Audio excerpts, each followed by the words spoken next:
Good afternoon, ladies and gentlemen, and welcome to this Distinguished Speaker Series event with our guest speaker, Minister S. Iswaran, Minister for Communications and Information and Minister in charge of Trade Relations. It's a real pleasure to have you with us, Minister. You've been a frequent speaker at Chamber events over the years, and it's wonderful to have the opportunity to host you again, particularly as you are a champion of free trade agreements. And that's really what this afternoon's conversation is going to be about. The value of free trade agreements for businesses at a time where multilateralism is under threat, protectionism is on the rise. Free trade agreements really do provide significant benefits for businesses. I'm Victor Mills, Chief Executive of the Chamber. It's wonderful to have your company here today. I also want to thank our exclusive event sponsor, Prudential Assurance, for continuing to sponsor our Distinguished Speaker Series and indeed our government dialogues this year. Thank you very much from me and my team. I'd now like to call on Ms. Tan Ping Ping, who is Head of Corporate Relations for Prudential, just to say a few words as our sponsor. And Ping will then introduce my chairman, Per Magnuson, and the webinar proper will begin. So thank you very much indeed. Enjoy the webinar, everyone.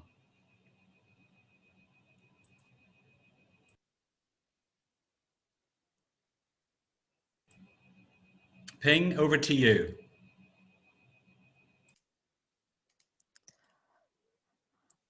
Hi, Victor. Hi. Sorry, I don't think I can switch on my video from my end.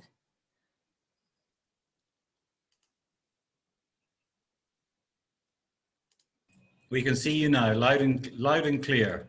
Thanks, Victor. Mr. Iswaran, Minister for Communications and Information and Minister in charge of Trade Relations, Mr. Per Magnuson, Chairman of SICC, Mr. Victor Mills, Chief Executive of SICC, a very good afternoon to everyone. Now, the outbreak of COVID-19 has challenged all of us to adapt fast and to do things differently. While we may not be able to meet face-to-face today, I am glad we can remain connected and continue with this event through technology. In these uncertain times, it is important that we maintain a dialogue between the government and the business leaders. So thank you to SICC, Victor, and the team for organizing this forum. This is a fantastic opportunity to hear firsthand the government's plan for the economy, and we thank Minister Iswaran for joining us today. I understand the Minister will be speaking about the importance of free trade agreements.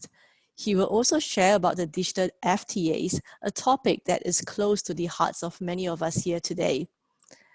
As technology continues to bring the world closer together, it is important that trade policies and regulations cover the needs of the digital economy, especially in the areas of privacy, cybersecurity, data collection, and artificial intelligence.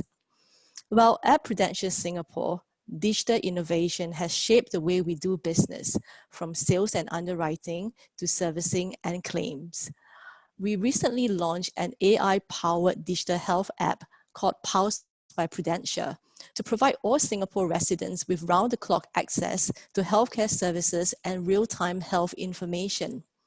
As we all know, rising medical inflation is a challenge in Singapore, and it's likely going to get worse as the population lives longer and becomes older. There are a lot of discussions this week about how to make MediShield Life sustainable in the long term. To keep medical inflation in check, the population must stay healthy so we can reduce the number of years we spend in sickness as we live longer. So with Pulse by Prudential, we want to use technology to motivate people to take proactive steps to maintain their health so as to prevent and to postpone the onset of diseases. So for instance, Pulse users can use the app to check their symptoms, to conduct a digital health assessment, to get relevant health tips, and to seek timely health advice through telemedicine.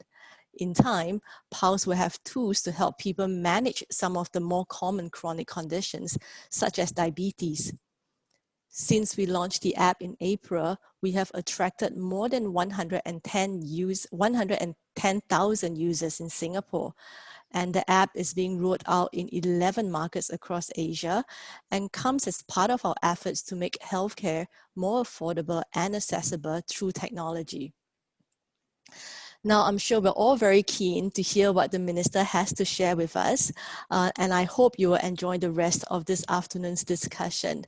Now, I would like to invite Mr. Per Magnussen, Chairman of SICC, to make an opening remark. Thank you, Ping and Prudential. Let me also join in and warmly welcome everyone to this distinguished speaker series, which today is graced by none other than Minister Iswaran. And before handing over to the Minister for his keynote address, let me just briefly introduce the other participants who are on this call. We have today a large audience, and you all come from the various member companies that SICC represents. And SICC represents, of course, international companies, but also local companies. And we represent large as well as small companies. And the strength that SICC has is that we are not connected to any ethnicity or country. And I probably therefore dare to say that we are the only true diverse and truly independent chamber in Singapore. And we use this independence and this voice to help Singapore thrive, and also, of course, to help our members thrive in this community. And as Victor touched on, this voice of SICC has never been more needed than it is today. The world was for a long time on the right track, I would say, of decreased trade barriers and increased internationalism. But we've seen abrupt and dangerous setbacks to this international trade in recent years. Fitting for today's dialogue is that our guest of honor has dedicated a large part of his career to improve the situation for international trade. Our guest of honor today actually needs no introduction. He's very well known to anyone here in Singapore. He's been active in politics for 5 general elections. He's been in parliament since 1997. But despite this long and distinguished political career, he has also had a great distinguished education and a strong corporate career. And with this background from both politics as well as government and the business community, I'm certain that we will have a very interesting dialogue and discussion today. And as I'm sure you have many questions for the Minister, and no one will be more ready to answer than he, we cannot do it live today. We have seen some easing in COVID restrictions, but we are not yet there where we can all meet in the real world. And therefore, since this is an online session, please just put your questions through in the Q&A chat tool, and I'll try to organize them in a reasonable order. And you can key the question in any time. And with this, let me end the preambles here and instead start what you really came here for, and warmly welcome Minister Iswaran to deliver his keynote address. Minister, over to you. Thank you, Per, and thank you for reminding me of all my past sins. And also, Ping, thank you. And Victor, it's a pleasure to be here with all of you today. I'm going to start by saying that I know that I was supposed to have a session with you a few weeks back, but unfortunately our parliamentary obligations got in the way. So I'm glad we have the opportunity to touch base today. Let me just start by making some broad comments, and then I think it'll be good to seg into the Q&A segment, which I think will be able to focus on some of the more specific areas of interest. So, ladies and gentlemen and members of the SICC, thank you for this opportunity to speak with all of you this afternoon. As I think we all know, 2020 has been a challenging year for everyone.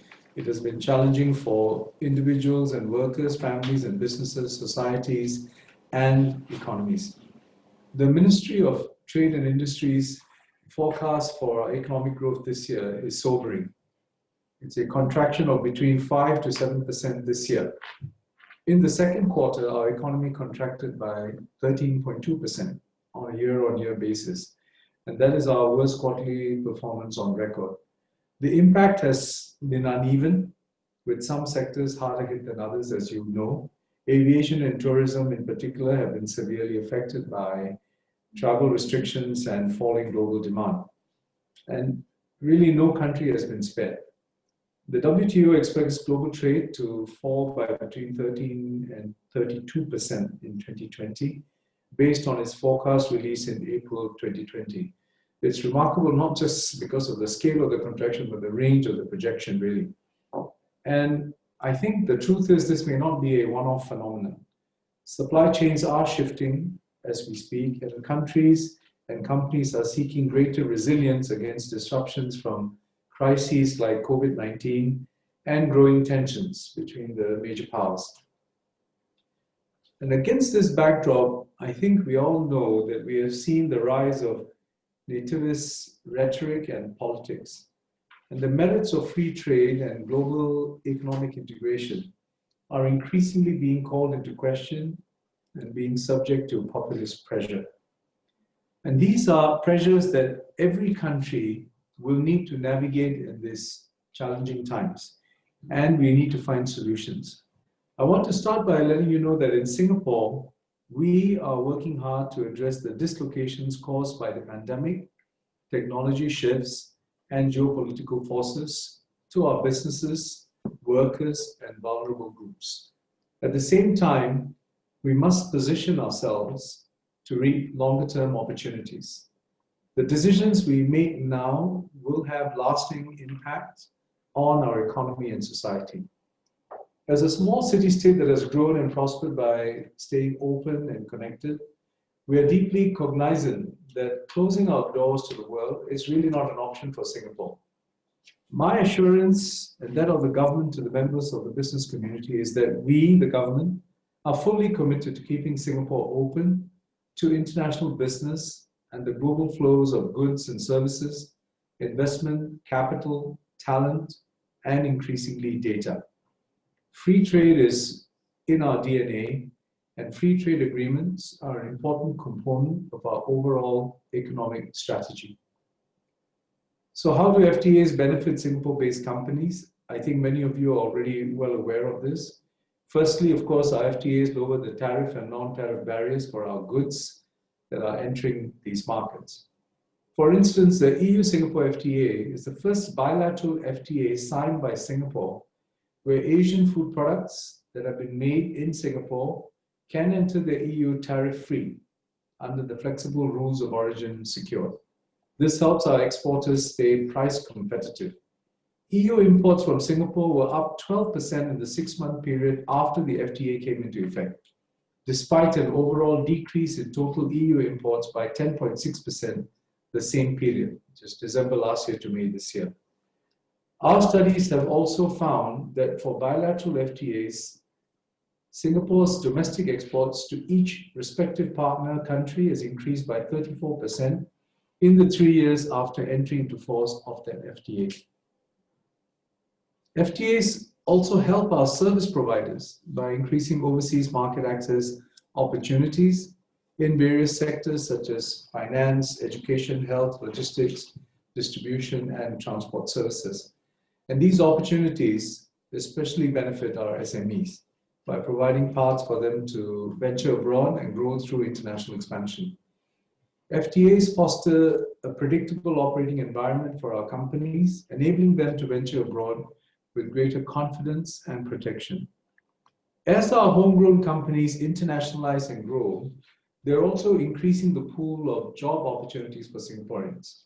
Some of these roles entail working abroad or in collaboration with overseas counterparts, helping our workers gain valuable regional and international experience.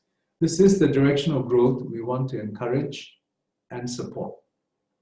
Secondly, the value of Singapore's FTAs is more than the sum of its parts. Our wide network of FTAs is one of several factors that enables us to continue to attract global investors that create new and diverse job opportunities in Singapore. Even in this challenging climate, EDB has secured over $13 billion in fixed asset investment commitments for the first half of 2020, which exceeds the $8 to $10 billion goal for this year.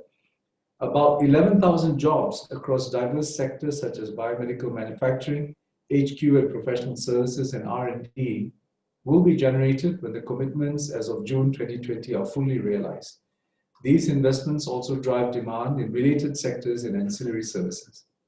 And thirdly, our FTAs have collectively enabled us to diversify our supply lines and boost our resilience. During the COVID-19 pandemic, we worked with key FTA partners such as Australia, New Zealand, the Republic of Korea, Japan, and India to ensure that essential supplies continue to flow without tariff or quota restrictions or other trade barriers. Singapore's extensive network of trade agreements has created opportunities for our economy and strengthened our strategic economic relations. And we will continue to capitalize on these strong foundations while keeping a keen and steady eye on new developments and opportunities. For example, one of the key effects of COVID-19 has been its acceleration of digitalization and the growth of the digital economy. An ever greater share of global trade is being conducted or facilitated digitally today. E-commerce, for one, has received a significant boost from the pandemic. Online retail sales in Singapore rose by almost 40% year-on-year in both February and March this year.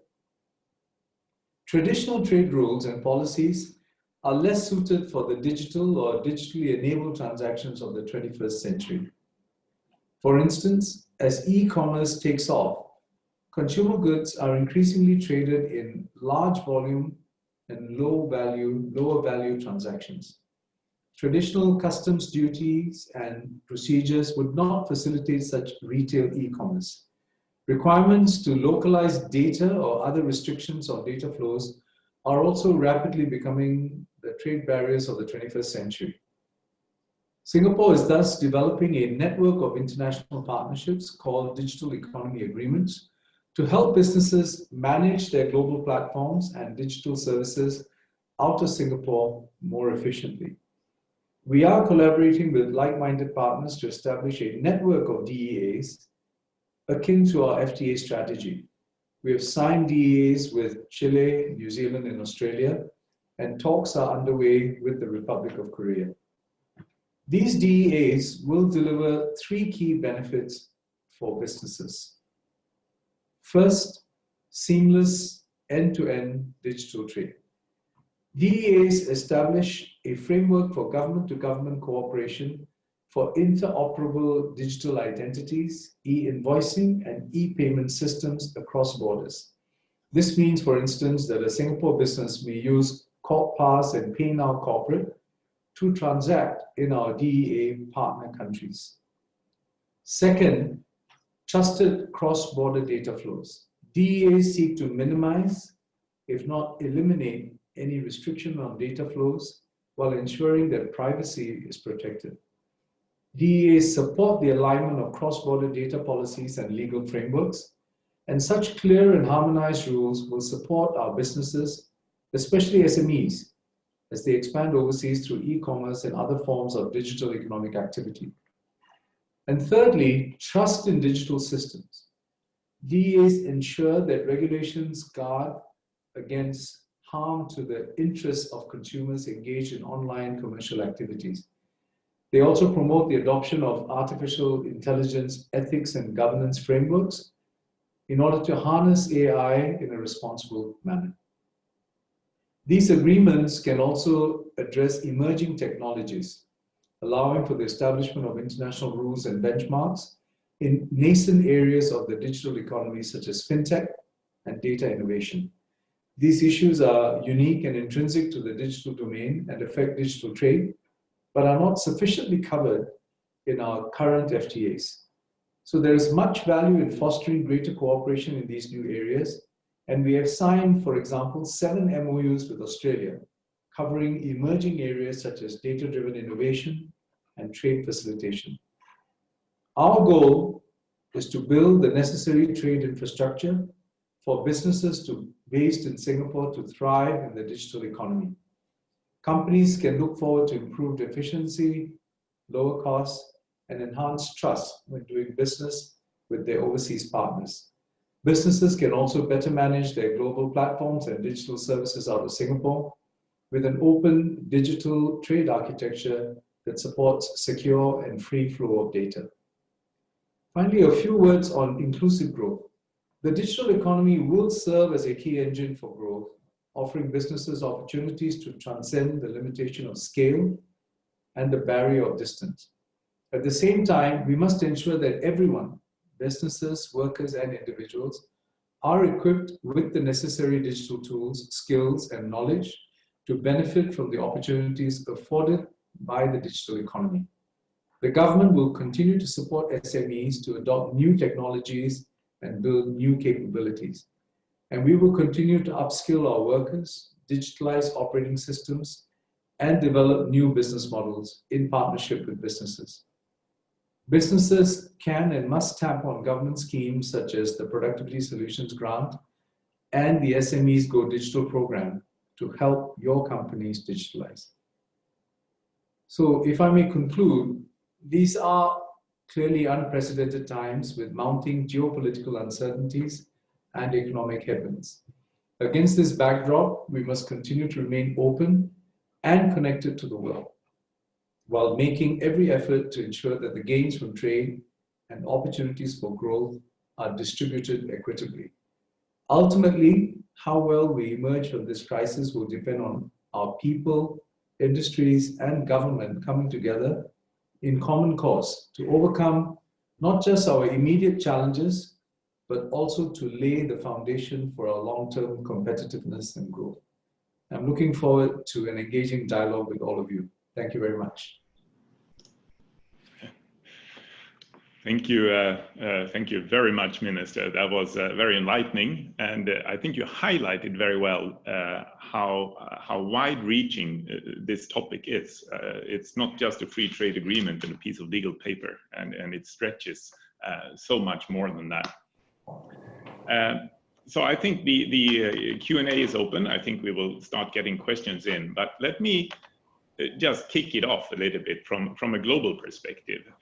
Over many years, we have built painstakingly, I would say, global institutions, many of them. One of them is the WTO, and you mentioned about that during your opening address here.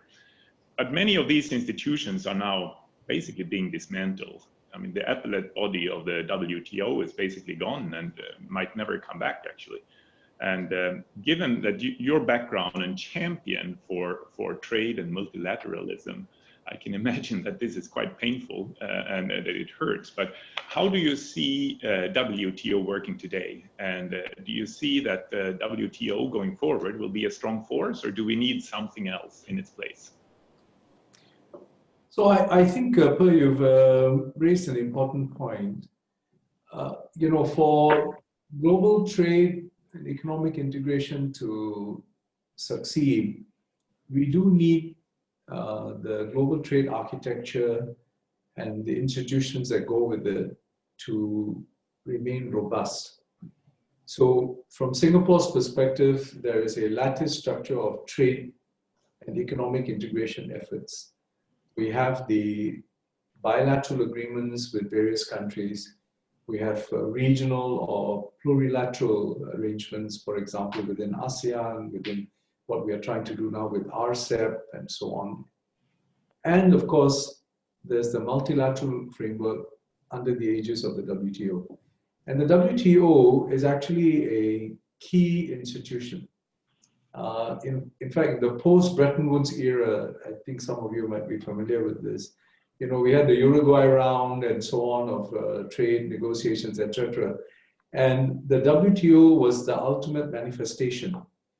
And I'm particularly, I recall this because I was at that time the Director of Trade in the Ministry of Trade and Industry. And in fact, we hosted the first WTO Ministerial Conference in Singapore in 1996. And the WTO logo is inspired by the logo we had for the conference and so on. So, in Singapore, we have a particular fondness for the WTO. not just for sentimental reasons, but also because of the important role that it plays. Your point about the appellate body, at the moment, it is an institution that is under challenge for a few reasons. One of them is the fact that some of its institutions are being challenged, or its mechanisms are being challenged by some member states. Specifically, for example, in the context of the appellate body, the appointment of judges to serve on it, this has been a major sticking point, in particular with the United States and the current administration. I think this is something that we are collectively working on to resolve. There are a few very constructive ideas that have been put forward by countries like, by the EU, by other like-minded countries, in order to ensure the continuity of this important aspect of the WTO. Because if you have rules, you must have mechanisms to resolve disputes and ultimately take them to arbitration and resolution. Otherwise, the rules are just expressions of interest or hope, if you like. So the whole mechanism has to work. Ultimately, of course, our hope is that the US will adjust its posture and support the continuation of the appellate body. But in the meantime, there are a few other efforts underway in order to create a constructive alternative. And I think those will remain an important part of the WTO. The second aspect of the WTO that needs work is it does need to move with the times. Well, first, it needs to make sure that the rules that have been agreed on are actually being followed through. And I think this is where a lot of the work on ensuring that countries, member states that have signed on and made commitments are now delivering on those commitments. I think that is an important part of it. And that's also what will ensure confidence in the institution and not just leave it as something there as a token. And the third aspect is really the WTO has to move with the times. And what I mentioned about digital economy agreements is an initiative that Singapore has been undertaking on a bilateral basis and maybe in small groups. But we need the equivalent of that at the multilateral level. So we have been working on this in terms of, there's a joint statement initiative. Japan, Australia, and Singapore have jointly put this forward. And this is on e-commerce. It's quite remarkable. It's the year 2020 and the WTO is just starting to think about rules on e-commerce. But I think it tells you everything you need to know, that really we need to bring the trade architecture and the global trade architecture and rules into the 21st century. And this is going to be an important part of the work. But what I'm very optimistic about is the fact that many countries have actually recognized the importance of this JSI, the Joint Statement Initiative, and have actually come on board. In fact, I think the countries that have signed on to it account for 85–90% of global trade GDP. So I think that is welcome, a welcome development. We need to now translate that into tangible agreements and rules governing e-commerce, for example. So to answer your question, the first question, is it an institution that is still relevant? I certainly think so. Singapore certainly believes so, but it is not without its problems. Some of its own making, because the members have not been able to come together and move forward. And we now have some concrete initiatives that can help in that regard. And some also because there are some member states that feel that the WTO can perform or function differently. And we need to address those and find solutions that all members can agree on. But I would say it's an important institution, and you complain. It's a bit like the description of democracy. You can complain all about it and criticize it all you like until you consider the alternatives. And what is the alternative? I think that's a very, very fitting ending to that question. And I mean, you're driving a lot of bilateral agreements, and I guess the preferred solution will be to have multilateral agreement. And Singapore, of course, is leading in many ways in the way we are being independent. So one question from the floor here is, in this role of WTO or other multilateral bodies, is Singapore trying to, are we active in that to try to come up with the solutions? Do we feel we have a space to play in that role? Indeed. So I think Victor, you put that question up there as well about encouraging reform of the WTO and multilateral bodies. Absolutely. I think reform is a loaded word, you know. So what I would say is, we need to keep adapting to stay relevant. And I think the WTO is no exception to this. So on the one hand, it is making sure that the institutions within the WTO, like the appellate body, which serve a very important purpose, they remain strong and functional. And that is one of our challenges right now. And if we can't get the appellate body in the current form moving, what are the alternatives? And that's where some of the ideas and constructive proposals are being discussed. At the same time, I think we need to make sure that obligations that have been undertaken by various members as part of the diverse agreements under the WTO are in fact being honored. I think this is important because that is the only way you can inspire confidence and trust in the institution and what it stands for. And the third part, where we have been taking a proactive role, is in updating the body to deal with newer issues like digital trade and so on. And that's why our initiative on the joint statement on e-commerce, the purpose has really been to say, look, even as we try and deal with some of our existing challenges, the body has to adapt to the new realities, because, you know, current trade agreements are all about the movement of goods and services and capital and maybe, you know, people and so on. But today, one of the dominant flows that we need to talk about is the movement of bits and bytes across borders. And we need to deal with that in a systematic way, just as we did with goods, services, and capital in the past.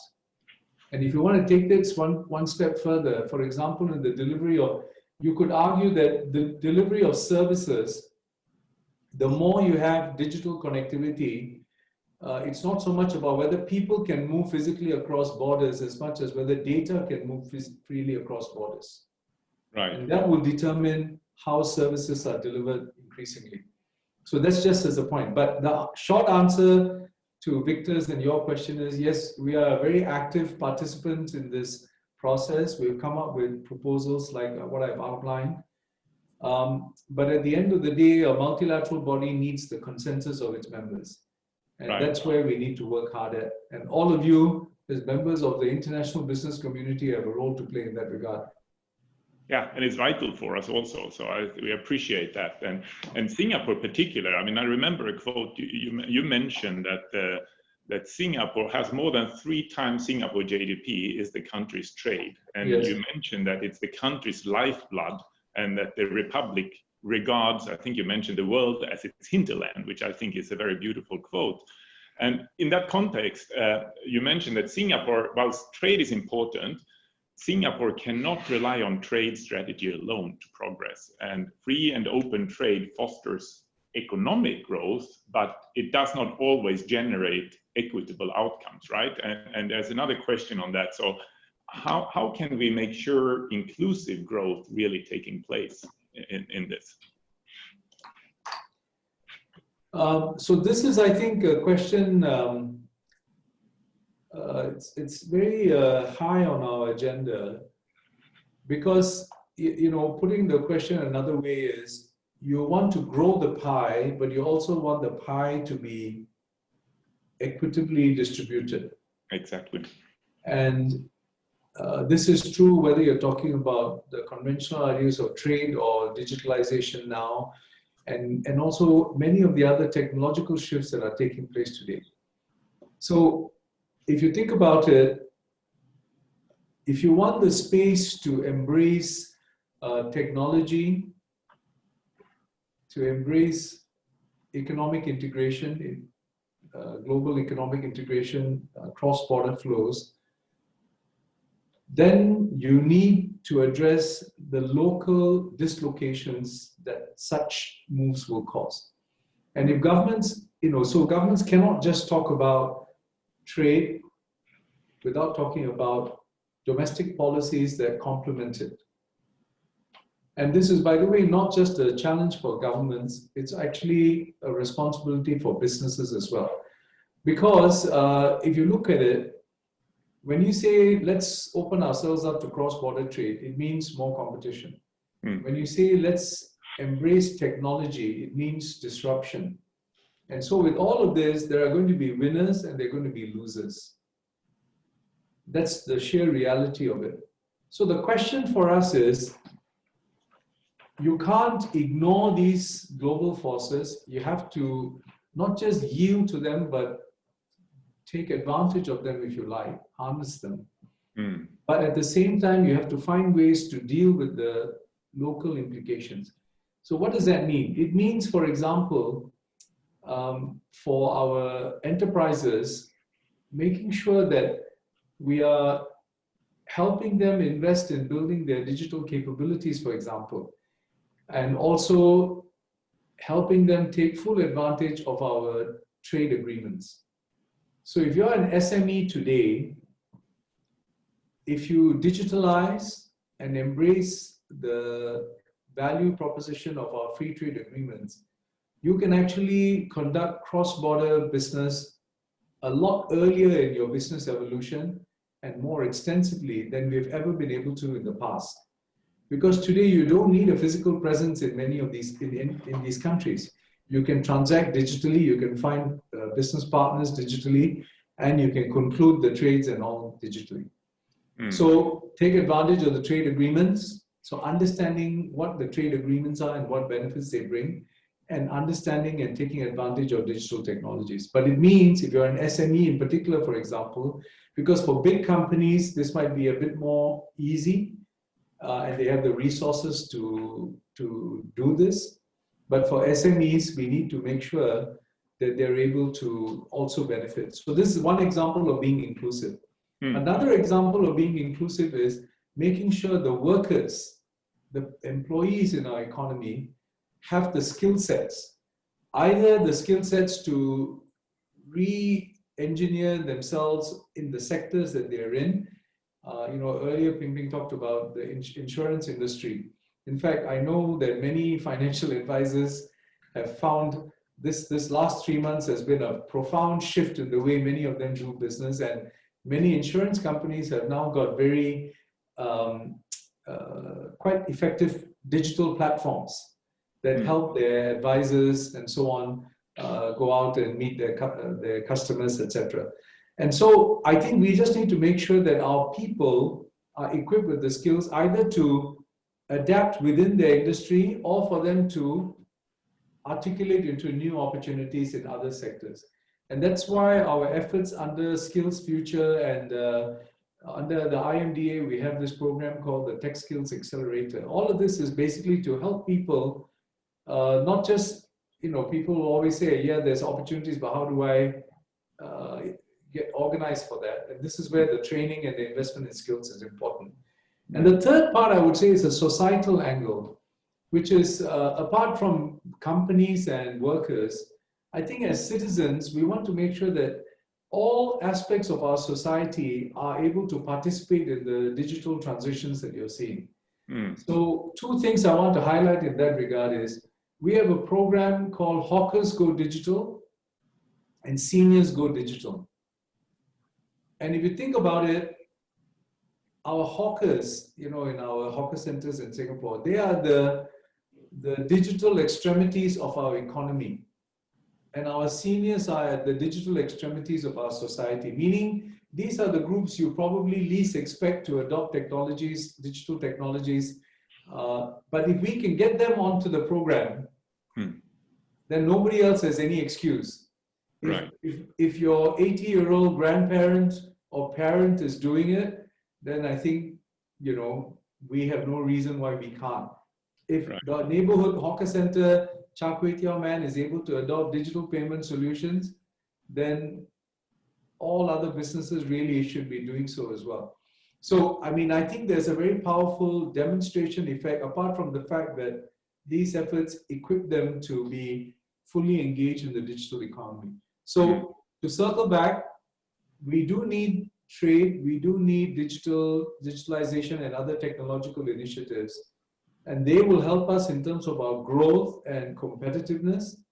But we also need, in tandem, domestic programs and policies that will help level up, especially those segments of our society who may be put at a disadvantage because of these economic initiatives. Yeah, I'm very happy that there's such a big focus on that, because if we leave a big part of the population behind, or if the outcomes are not equitable, there will be backlash for everyone, and that has to be avoided, right? And it's Singapore is acting very strong in that. And connected to the equitable outcome, we have a question here from Ravi, where he's also talking about how the free trade agreement and how we can make it more sustainable, because that's also necessary. If we have a free trade agreement and increased trade, but at the cost of our environment and the future generations, that of course is also not working. So how can we get that going? And the core question is, do we anticipate some sort of regional standards developing with respect to sustainability and sustainable development? Yeah, thank you for that. I think it's a very good question. I think Ravi Alfred asked that question as well. What I would say is sustainability, so it's trade or economic growth, inclusivity, and sustainability. I think these are really three important sides of the pyramid. And you need to make sure that we are addressing all of them, because if you have trade and inclusive growth, but you're at the expense of your environment and so on, I think that's not going to be very sustainable, as we all acknowledge. I think the key thing here is we start with our commitments to the Paris Accord.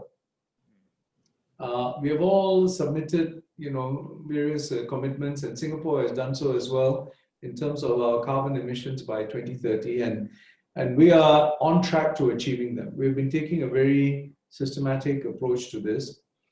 And so pricing of carbon has become an important part of the work that we are doing here. I think you know that we have announced the carbon tax. It's a different approach to in Europe, where it's more of a carbon market. We're not entirely sure that the carbon market, in the way it's being run in Europe, allows for proper price discovery. So we've gone the path of establishing a tax which prices the carbon, and then it allows all this everybody who's involved in the business to then make their decisions about how they want to address their own carbon emissions, given that there's a price they pay for that emission. And I think this is something that will have to be reviewed as we go along. But pricing carbon is one, but the other elements in it are around what are the efforts at efficiency, and also to invest in other technologies to mitigate carbon, the impact of carbon emissions and so on. So this is something where you would have seen our, actually the best policy for efficiency is to make sure energy is priced without any subsidy. And you know that we don't subsidize electricity prices in Singapore, for example. So moment the energy is priced fully, it reflects the true cost, including in this case, the price of carbon. Even at the consumer level, they will make proper decisions in terms of how much to consume, whether they can sustain that consumption level, etc., and so on. But I think beyond that is also investing in technologies that will help to eliminate, and that includes technologies on not just reducing carbon emissions, but also towards carbon capture, sequestration, and things like that as well. So I'm describing in the first instance, the things that we're doing domestically in Singapore as part of our larger commitment globally through the Paris Accord. Now, having said that, in trade deals itself, I think most of our trade agreements have a section on sustainability and so on as well. And they address this point. But I think this is going to be, just like digital economies and digital agreements are now becoming more prevalent, the provisions for them, I think you're going to see greater emphasis on sustainable solutions as well as part of trade agreements going forward. But having said that, I think one thing that we should not ignore is that sustainability is actually a competitive advantage for businesses as well. So many businesses have started to invest in sustainable practices and to signal that this is what they do. And it's not just manufacturing or whatever, because I think you know about the investment, I mean, financial services and the investment in sustainable businesses, etc., and so on. I think green financing is an example, etc. So I think this is also going to be an important element. So it's not just about trade rules. It's not just about domestic policies. These are important, but I think they will have to be complemented also by business decisions and consumer activism, because consumers are also voting with their, their dollar spend. And I think this is what will sort of help us get towards a more sustainable footing. But, Singapore's, I tell people the original environmentalist was Mr. Lee Kuan Yew, because long before it was fashionable, he, the whole thing about the clean and green Singapore. And if you think about it, now everybody takes it as a given.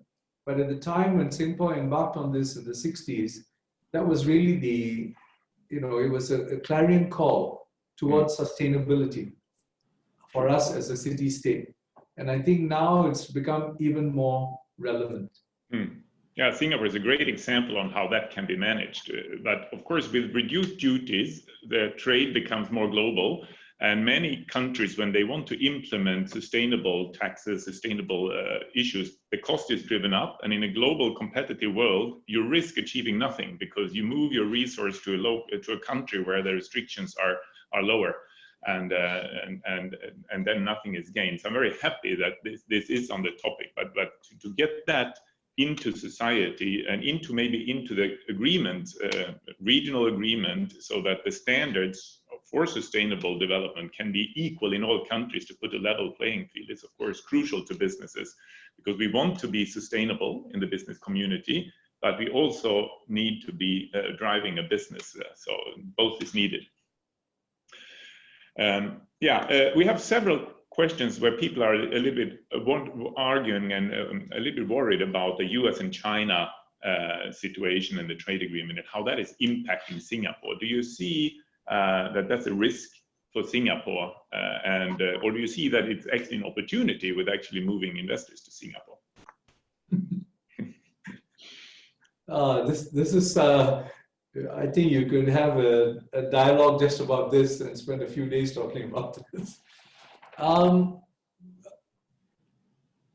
I think first, the reality is that we are in a period of greater contestation between the major powers.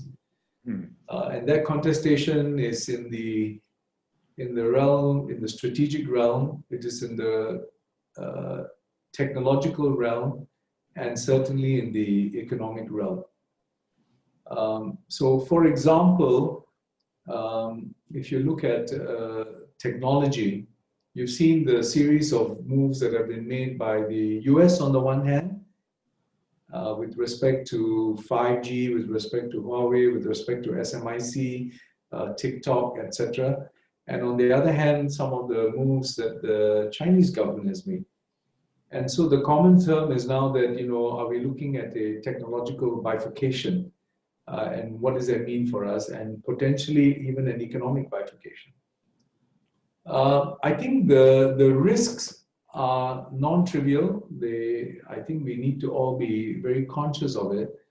But equally, we need to make a concerted effort to avoid a situation where we end up with a splinter net, because the whole, if you think about the whole value of economic growth over the past several decades, especially in the post-World War era, it has been the result of progressive economic integration, with China being the biggest addition in the 80s, when they came on board and they started to integrate more, and then they joined the WTO in the 90s, if I remember correctly, and so on. So I think we want to avoid a situation where we end up with fragmentation of global markets. But I know businesses, and those of you on this dialogue will be able to say this better than most. Businesses are planning for all the contingencies, including the possibility of bifurcation. From Singapore's point of view, basically, both countries are important partners. Sorry, before I go into the Singapore perspective, one additional point I would make is this. I think there are some concerns whether we might end up in a situation like the Cold War era, with Russia and so on in the USSR then, in the 50s, 60s, etc. I would say that one reason to be not too pessimistic is this. I think a big difference between the situation with respect to the USSR in the 60s and 70s compared to China today is this. In the case of the USSR, as a percentage of the global economy, it was not as big. And secondly, its linkage with the US, economic linkages with the US and also with other significant economies like Europe and so on was also not as large. China today is the second largest economy in the world. It's an important part of many supply chains, and the trade dependence, interdependence between China and the US is quite significant. So I think the consequences of bifurcation or fragmentation are far more serious, or if you flip it the other way, the dividends from staying integrated as an economy, as a global economy, are significant for all. So I think that is one reason why I'm not too pessimistic. I think we will see, perhaps choppiness in the short to medium term.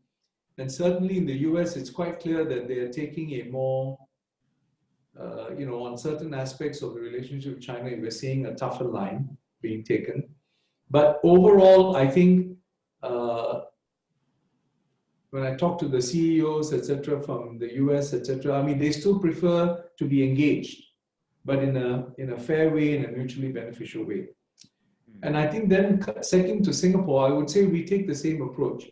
The US is a major partner for us and a major investor in Singapore. I think, in fact, in terms of cumulative investment, they're the largest investor in Singapore. We are, China is a very important trading partner for us, and Singapore has got significant outward investments going into China. So I think for us, we want to stay engaged with all the parties and not, like other countries, not be compelled into having to choose sides on the matter, but without compromising on our basic principles. One example of that is what we have done in 5G.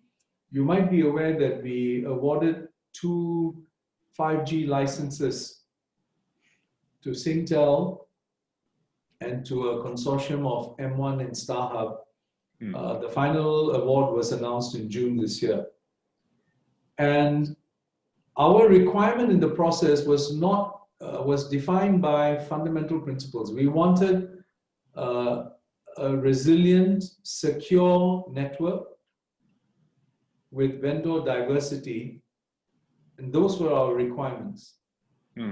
So it was not about singling out any, but making the point that whoever you are making a proposal to us as part of the call for proposal process, you must satisfy us that your proposal meets our standards in terms of resilience, security, and overall having the kind of vendor diversity that we see.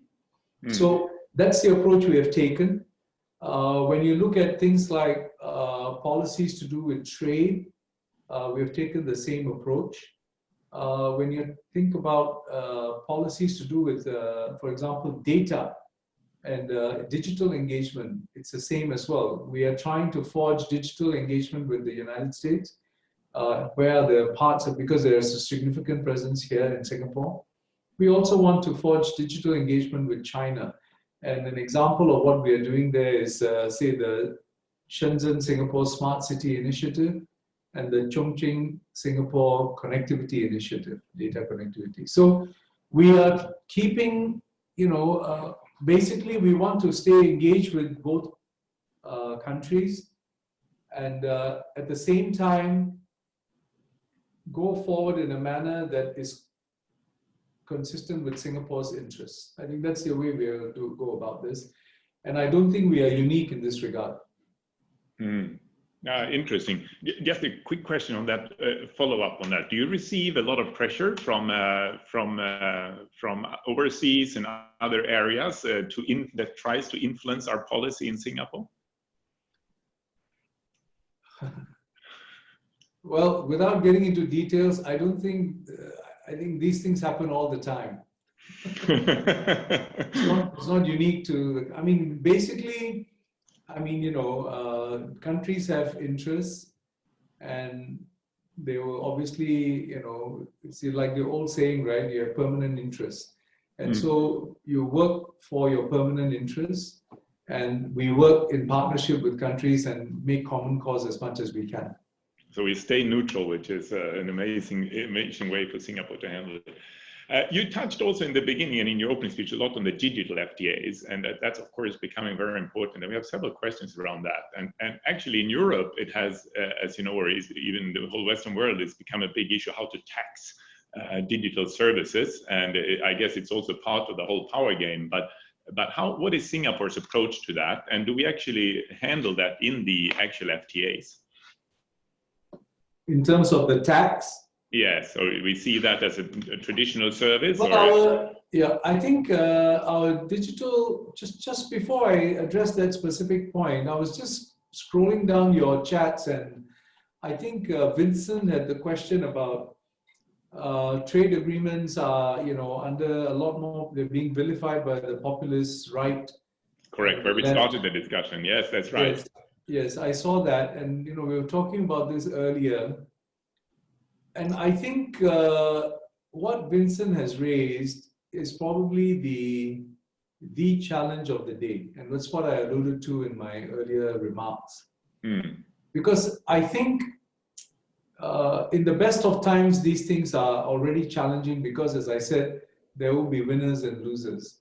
But when you have an economic situation where there's contraction, and in this case, because of the pandemic and so on, these sorts of instincts get sharper.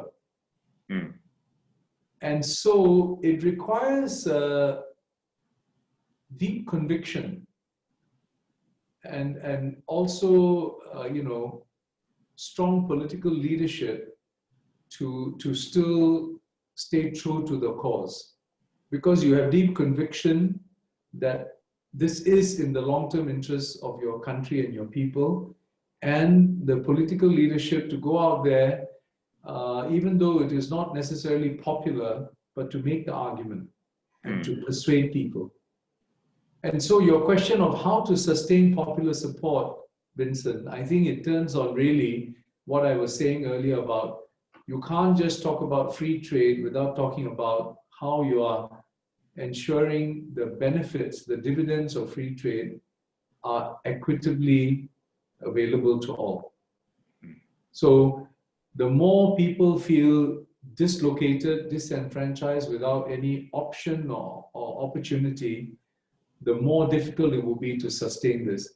So our efforts in Singapore, when we talk about Skills Future, when we talk about the National Jobs Council, when we talk about all these programs like TESA, Tech Skills Accelerator, the various grant schemes that we have for enterprises, you know, the SME Go Digital, Start Digital, etc. All of these to help enterprises get onto the digital bandwagon and adopt solutions. All of these are really our efforts to help our people and our businesses, especially those who might find themselves at a bit of a disadvantage, to help them make that transition and realize the benefits.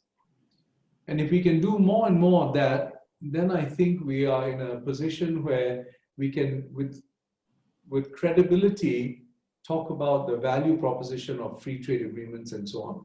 So for example, the EU-Singapore FTA, I think the fact that we've been able to have, I mean, of course, the data I cited was in the immediate aftermath of the FTA and before COVID really had a chance to bite.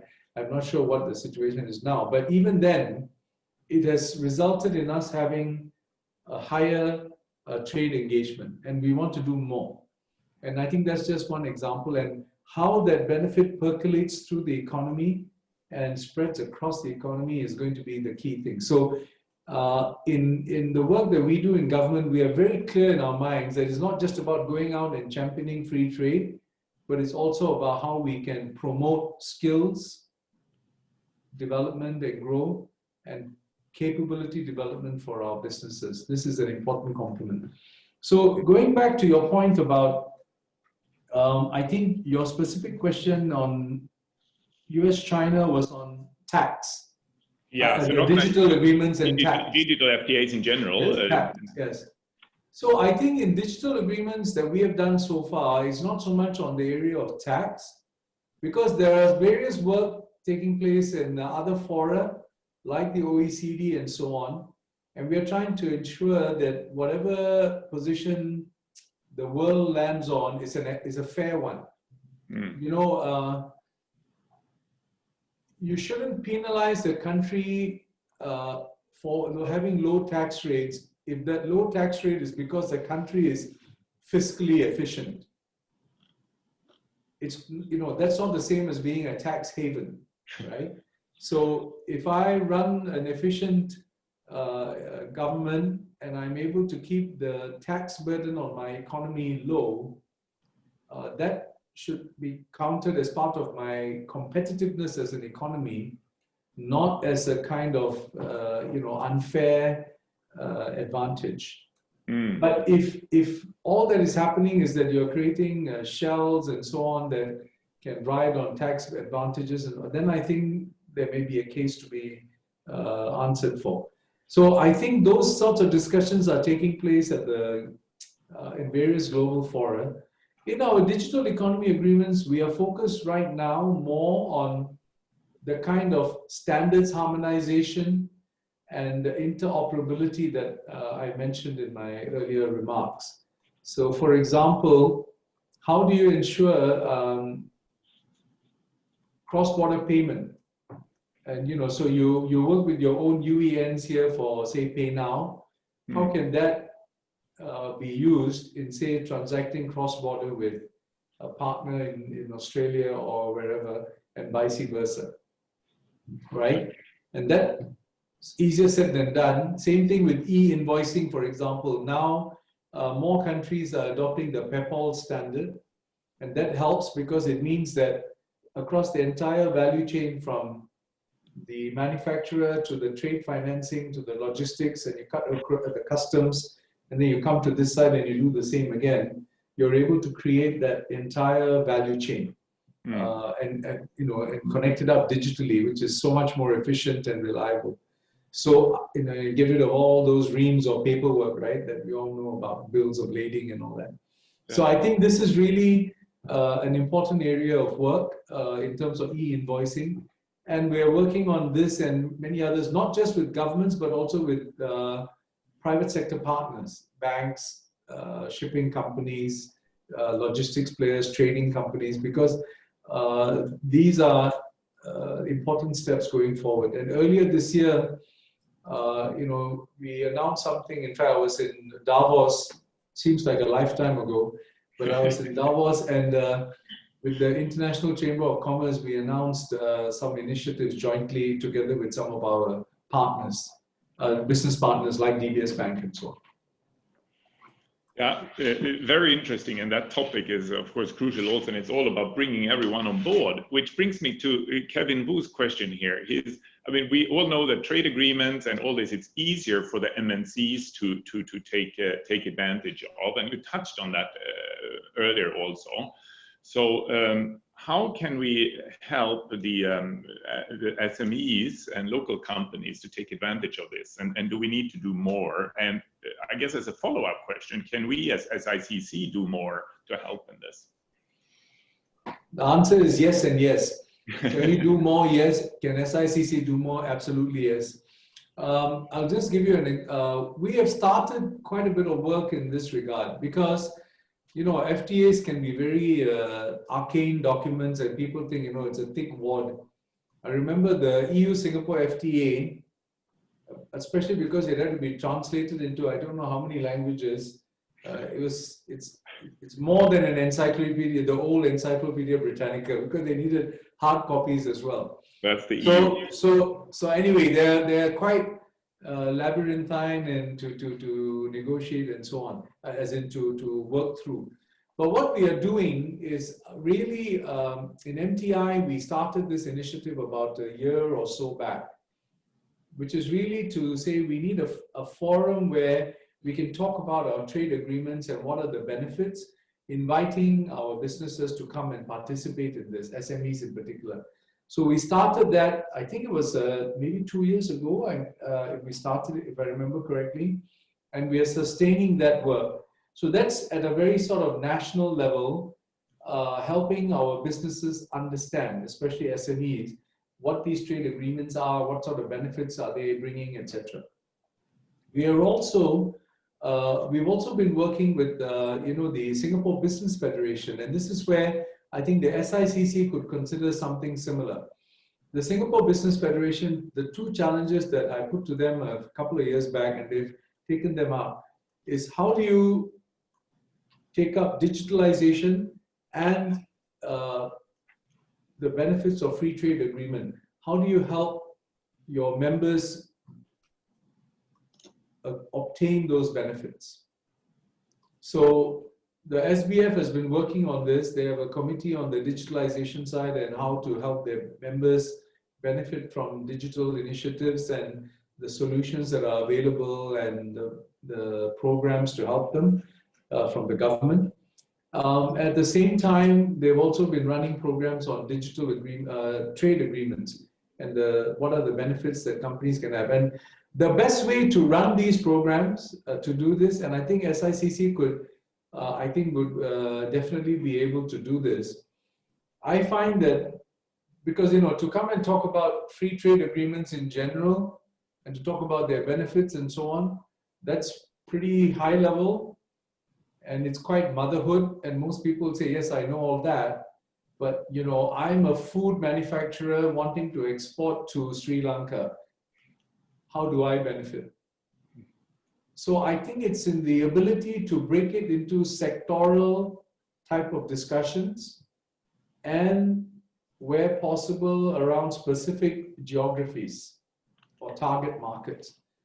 So I think where SICC could perhaps be based on the profile of your members, what you could consider doing is to see which are the sectors that they're interested in and which are the markets they're interested in, and then, you know, where those intersect, focus on those areas first as a way to, and then I think MTI will be very happy to, and our colleagues in ESG and so on will be happy to work with you on how that information can be presented in a digestible manner. Since I talked about food services, digestible manner to your members, case in point.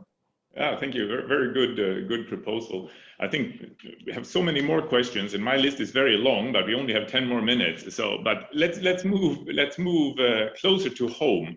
I mean, we did sign the CPTPP, even though I mean some of our ASEAN countries have not yet ratified it, and we are working on the RCEP, and we have a couple of other questions related around that about how trade policy within ASEAN is likely to continue and pan out, any significant changes, and also about the ASEAN economic community and how that is developing. So those two questions around that. So how do you see this panning out in the near future? What can we expect in the next few years? Well, I think obviously right now most countries are very absorbed by the challenge of managing COVID, both from a health perspective and also the economic impact. But it's quite clear that the desire to start moving on the economic front is very strong, because I think the impact in terms of people's jobs and livelihoods has been quite extreme in many sectors. And I think if you look at, say, like even in our region, look at Indonesia, look at Thailand, look at Malaysia, etc., I think the impact is being keenly felt, acutely felt. So we do need to find ways to, get going on the economic front. And even in Singapore, for example, whilst we have started to sort of resume economic activity domestically, but some of the key sectors that support cross-border, like aviation, like the tourism, travel sector and all that, they've taken a big hit. And we are now, as you know, working on various initiatives to see how we can restore some of the cross-border travel and so on, because it's also central to our role as a hub for the region. So I would say that in ASEAN, I don't think there's any risk that we will go backwards. The only question is how we go forward with our ASEAN economic community. I know in many discussions I've had with the industry and so on, people always say, why can't ASEAN go faster? And I know that's a common refrain, but if I may ask that you do think about the alternative, which is what if ASEAN went slower?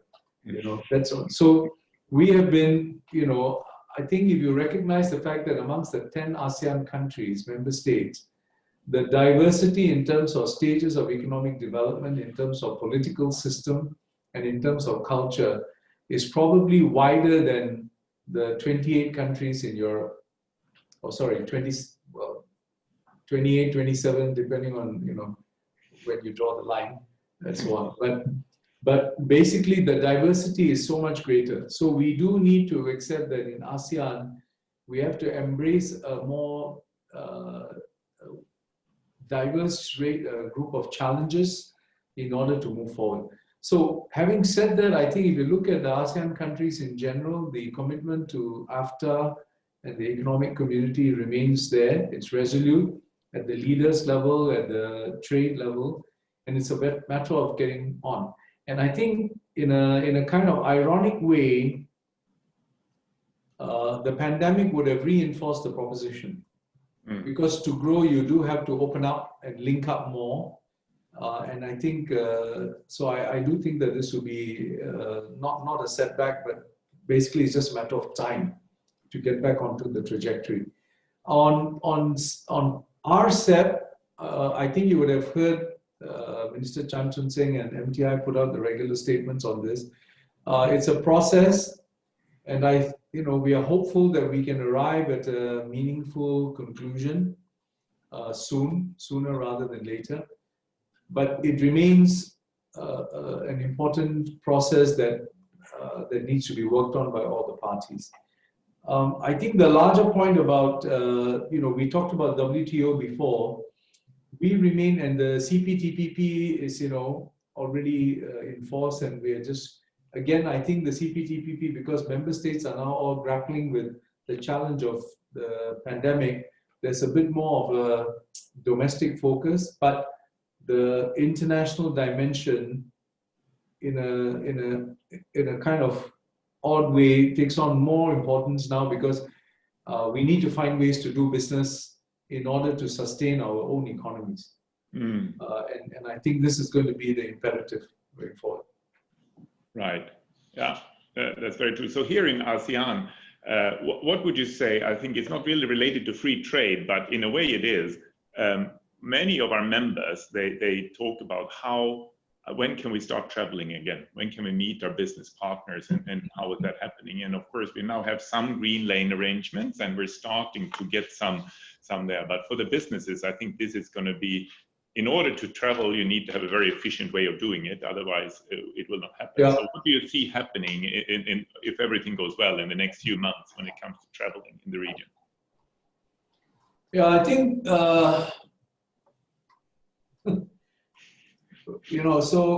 managing this process is going to be a very challenging one.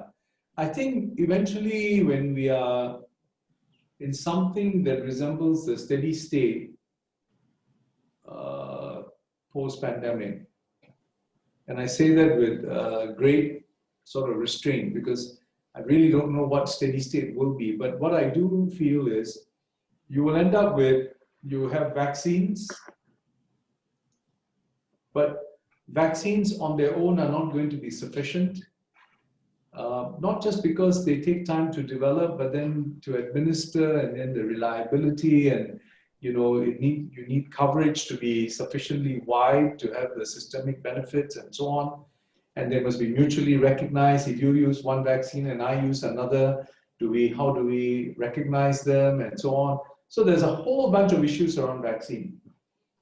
But having said that, vaccines, I think, are going to be an important part of the solution. But testing and tracing are going to be critical for domestic opening up, but also for cross-border movement. And then the last part of the equation is treatment, which I think is the part where, if you've got sufficient investment in your healthcare capacity, then that part is something you can manage. And fortunately for us in Singapore, we've been able to manage that. So in the testing and tracing, you really need the ability to test fast, test extensively, and test accurately, and at a cost that's manageable.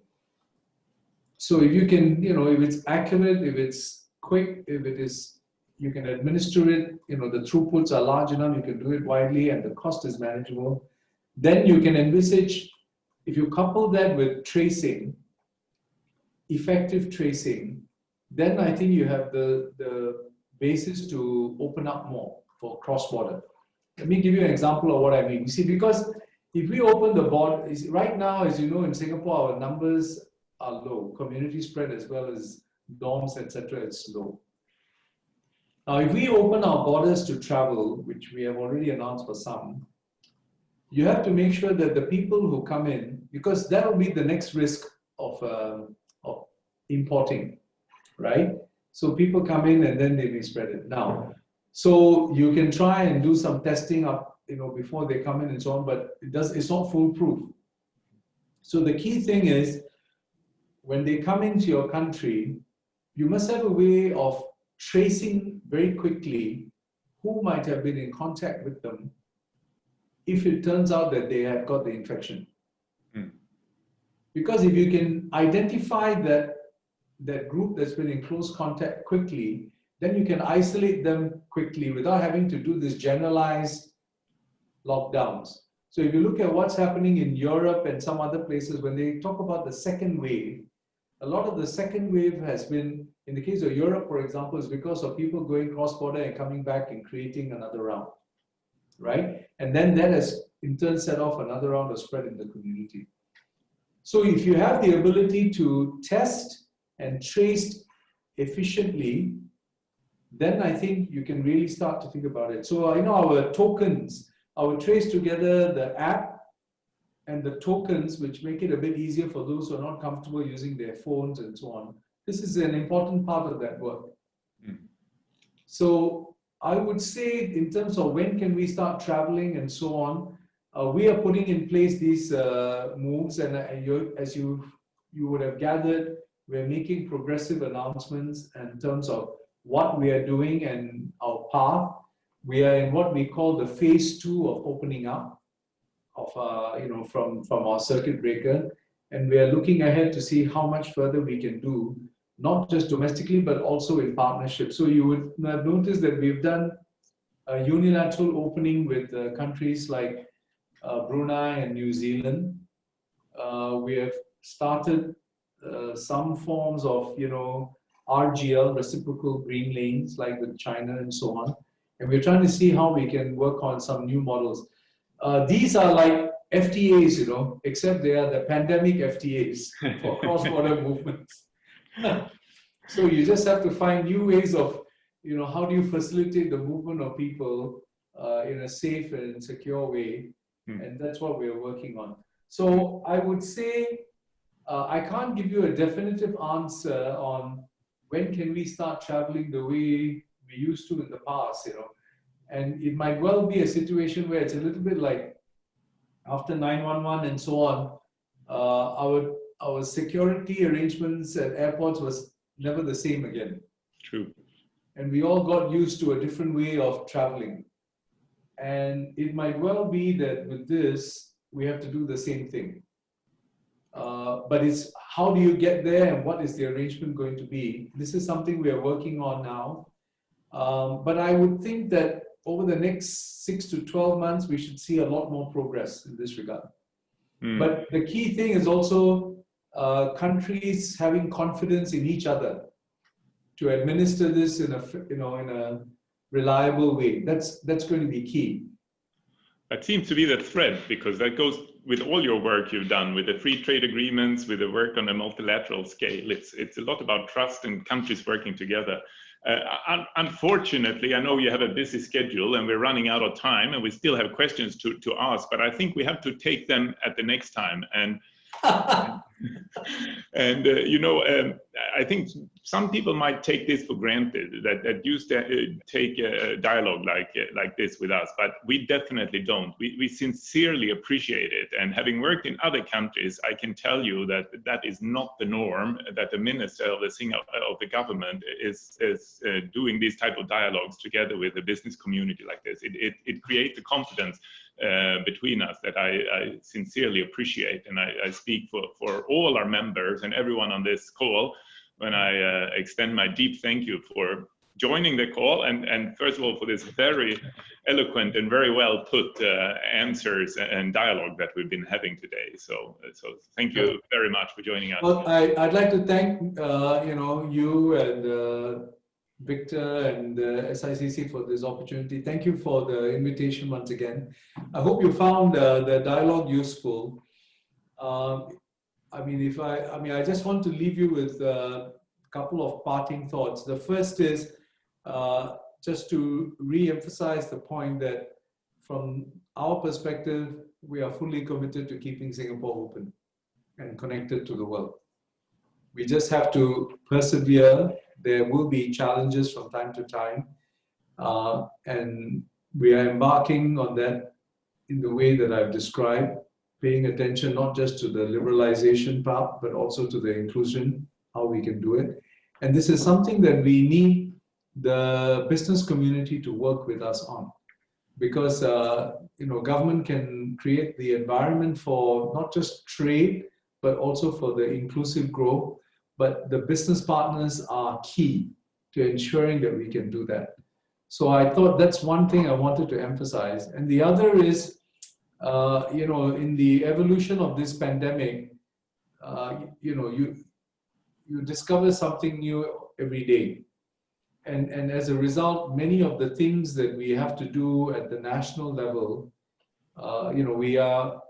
we're informed by the scientific evidence at that time, the best evidence available, and then on that basis you make decisions, and then as you go along you have to make changes. So sometimes it can cause disruption to businesses, and there may be a question of why can't this be a lot more clear, but the reason is because that's the nature of the beast. It's a very unpredictable environment, and we are always getting new information and data, whether it's about the disease and its nature, whether it's about testing capabilities, different types of tests, treatment, vaccine, etc., and so on. So it's a very dynamic situation. And again, this is where we've tried to stay, communicate in as transparent a way and as regular a way as possible so that the citizens and the businesses are well informed as far as possible in advance so that they can then take appropriate measures. And there will be some inconveniences. I think it's regrettable, but unavoidable. But I think if we can all pull together on this one, we do believe that we will come out of this stronger. I think with those words, that's a perfect ending and very well put. So from all of us here on the call, thank you again very much, Minister. Highly appreciated, and thank you very much. Thank you. I hope you all found it useful. Thank you very much. Extremely so. Thank you. Bye-bye.